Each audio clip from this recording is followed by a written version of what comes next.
गांधी जी भी बहुत ही अपना तपस्यारत थे, तपस्या करते थे, वो भी साधना करते थे, और वो भी आयुर्वेद के बड़े मर्मज्ञ थे और उसका वो इस्तेमाल किया करते थे। लेकिन बाबा रामदेव ने जिस तरीके से आयुर्वेद का इस्तेमाल किया और एक बड़ा साम्राज्य पतंजलि के नाम पे खड़ा किया, और आज इतने अभियान के बाद सुप्रीम कोर्ट ने अंततः उनको नोटिस लिया है, तो आप इसको कैसे देखते हैं, जागृति राय जी?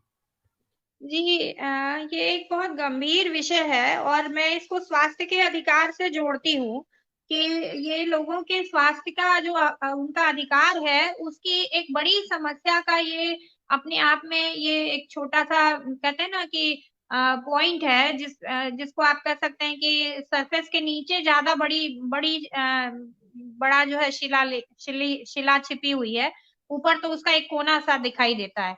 तो मैं इसी तरह से मानती हूँ माननीय सुप्रीम कोर्ट की टिप्पणी को, क्योंकि ये आरोप पहले भी बहुत बार बाबा रामदेव जी के ऊपर लगते रहे हैं कि उन्होंने टैक्स चोरी की है, बड़े पैमाने पर उनकी दवाएं और जो वो फ्रेंचाइजी बांटते हैं उसमें उन्होंने बड़े पैमाने पे टैक्स चोरी की है।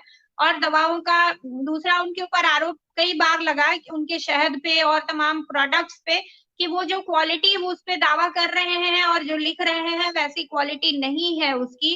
वो उस तरह से उसका प्रोडक्शन भी जो हुआ है वो ठीक से नहीं किया गया है, ये उसका कोई जो दवाओं को लेके जो मानक बनाए गए हैं उनका पालन उनके प्रोडक्ट्स में नहीं किया जाता है।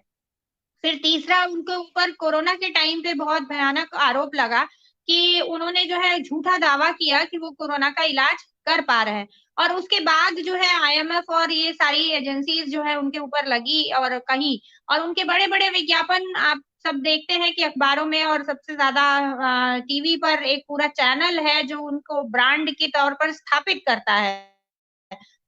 जो मैं आस्था चैनल की बात कर रही हूँ जहां से उनकी ब्रांडिंग की गई, पहले उनको एक योग गुरु के रूप में स्थापित किया गया और उसके बाद फिर वो एक दवा कंपनी के रूप में उभरे और व्यापारी के रूप में उभरे। तो आज की डेट में वो एक सफल औद्योगिक मॉडल है जिसको ये देश की जो सत्ता में बैठी हुई पार्टी है उसकी सरकार प्रोत्साहित करती है।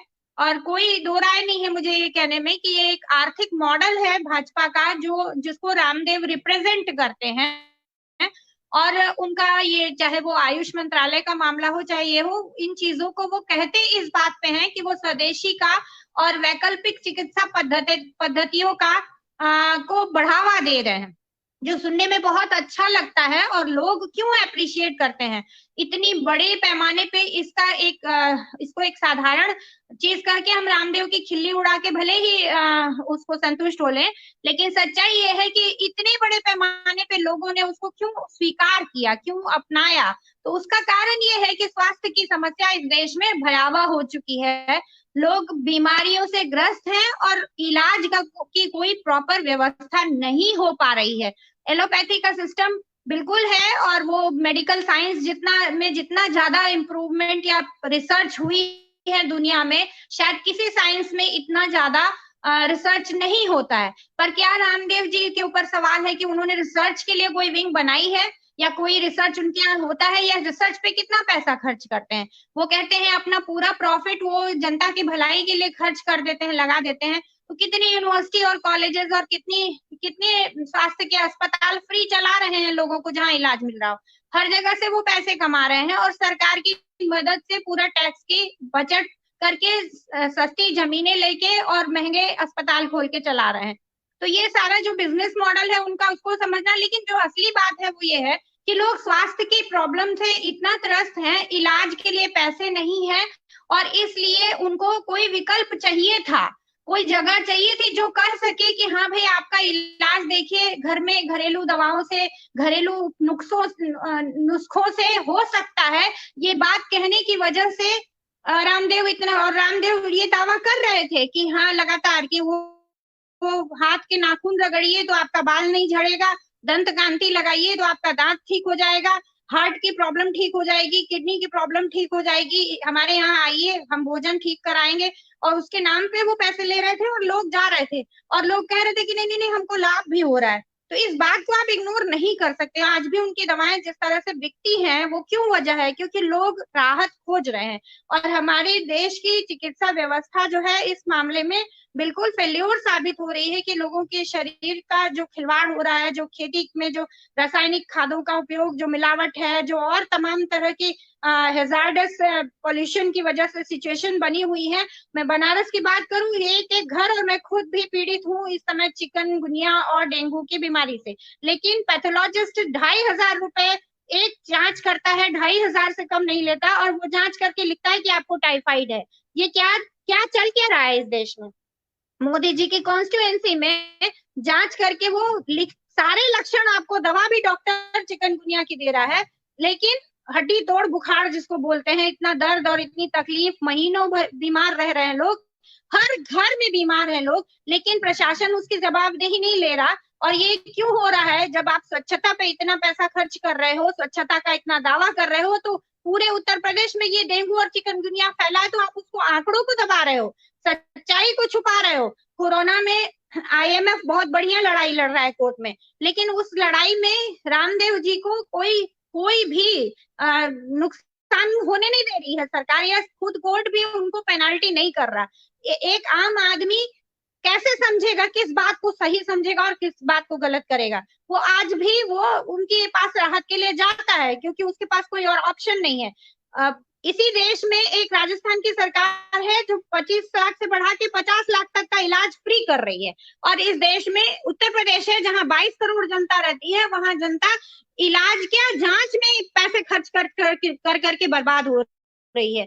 क्या रामदेव के पास उसका इलाज है? वो इलाज किसी पैथोलॉजिस्ट या किसी जांच पे भरोसा करते हैं? इस तरह के सवालों का जवाब पूछा जाना चाहिए। और माननीय सर्वोच्च न्यायालय को अगर ऐसा लगता है तो एक जांच कमेटी बनाकर प्रॉपर, जिसमें मेडिकल फील्ड के लोग हों, और उसके बाद उनके ऊपर जो है जो भी कार्रवाई है वो की जानी चाहिए, ताकि लोगों के स्वास्थ्य के साथ, लोगों के जीवन के साथ कोई खिलवाड़ न किया जा सके। दूसरा मैं उदाहरण दे रही हूँ कि आप बात कर रहे हैं महात्मा गांधी की। गांधी जी बहुत चिकित्सा को लेकर के, और वो थे गांधी जी प्राकृतिक चिकित्सा की बात करते थे। योगी होने का दावा उन्होंने कभी नहीं किया। उन्होंने मिट्टी से, पानी से, जो नेचर की चीजें हैं उनसे हीलिंग की एक अपनी प्रोसेस, अपना तरीका बनाया। और आज भी देश में, आपकी जानकारी के लिए बता दूं कि प्राकृतिक चिकित्सा समितियां पूरे देश में काम करती हैं और फ्री ऑफ कॉस्ट जो है लोगों की, जितनी गांधीवादी संस्थाएं हैं ज्यादातर जगहों पर प्राकृतिक चिकित्सा के केंद्र हैं और वहां लोगों को इलाज मिलता है, राहत मिलती है। वो कभी दावा नहीं करते कि वो कैंसर का इलाज कर देंगे, किडनी का इलाज कर देंगे, लेकिन वो जो जीवन शैली की वजह से होने वाले तमाम बीमारियां हैं उनमें वो राहत देने का, और लोगों को सही तरीके से खान पीना और बताना, और अपने अपने ही चीजों से इलाज करना सिखाते हैं। और हमारे देश में ही नहीं, पूरी दुनिया में, वो चीन हो, वो हिमाचल हो, वो देश के और तमाम, जापान हो, हर जगह दुनिया में इलाज की अपनी पद्धतियां हैं। और ये बात भी फैक्ट है कि इस दुनिया में जितना हथियारों के नाम पे सौदेबाजी और जितना पैसा चलता है और सरकारें बनती गिरती हैं, उतना ही स्वास्थ्य के नाम पे भी कारपोरेट कंपनियों का और इन लोगों का कब्जा है। लोगों के स्वास्थ्य के साथ बहुत बड़ा व्यापार और खेल किया जाता है। और दवाओं में तो इस देश में बेइंतहा पैसा बढ़ाया गया और लूट चल रही है इलाज के नाम पे। डॉक्टरों से, अस्पतालों से लोग त्रस्त हैं। इस बात को हमको अंडरलाइन करने की जरूरत है, जिसका लाभ फिर ये इस तरह के बिजनेस मॉडल खड़े करके और इस तरह के रामदेव जैसे लोग खड़े करके उठाया जा रहा है। तो मार दोनों तरफ से जनता को ही पड़ रही है। आप एक और उदाहरण ले लीजिए, किस तरह के लोगों को हम अभी छूट देते हैं। चुनाव चल रहे हैं, स्वास्थ्य का मुद्दा कहीं है, कहीं चर्चा में है नहीं। एक सरकार ने छूट दी है तो उसमें वो एक मुद्दा बन गया कि हाँ भाई गारंटी है भाई, एक पार्टी ने कहा कि हम 50 लाख तक का फ्री करेंगे।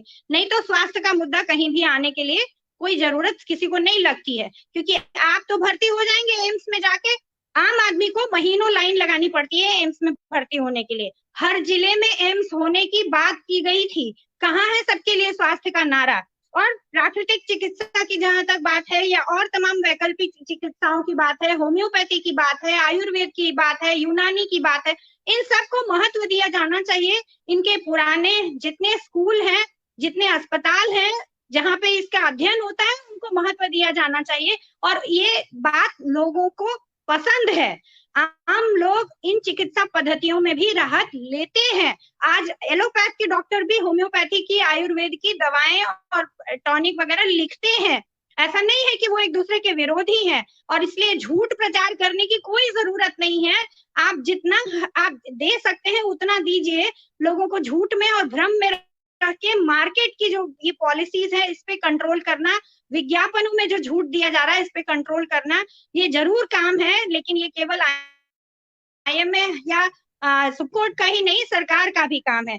अंतिम उदाहरण मैं देना चाहती हूँ, एक बाबा जी और हैं, रामपाल जी, इनको अभी फिर छोड़ दिया गया है, और जब जब चुनाव होता है तो उनके ऊपर बाकायदे जो रेप से लेकर के और मर्डर तक के मुकदमे हैं, सजा याफ्ता हैं, लेकिन वो हर चुनाव के टाइम प्रचार के लिए छूट जाते हैं। तो ये जो बाबा लोगों का साम्राज्य है, ये बाबा जी लोगों के ऊपर क्यों इतना सरकारें और दल के लोग मेहरबान होते हैं। अभी आपने कहा कि विपक्ष के एक नेता उनका पैर पड़ते हैं। भाई, जनता उनके पीछे है और उनके पीछे जनता को लगाया जाता है भ्रम पैदा करके, तो जनता जहां होगी वहां नेता होगा। तो कोई भी पार्टी का नेता, आप रामदेव तो खाली वही नहीं है, वो एक जाति की पॉलिटिक्स भी है जिसके लिए रामदेव सुटेबल कैटेगरी में आते हैं। तो बहुत बड़ी जनसंख्या को रिप्रेजेंट करते हैं, तो इसलिए उनके साथ कोई भी नेता जाकर खड़ा हो जाएगा।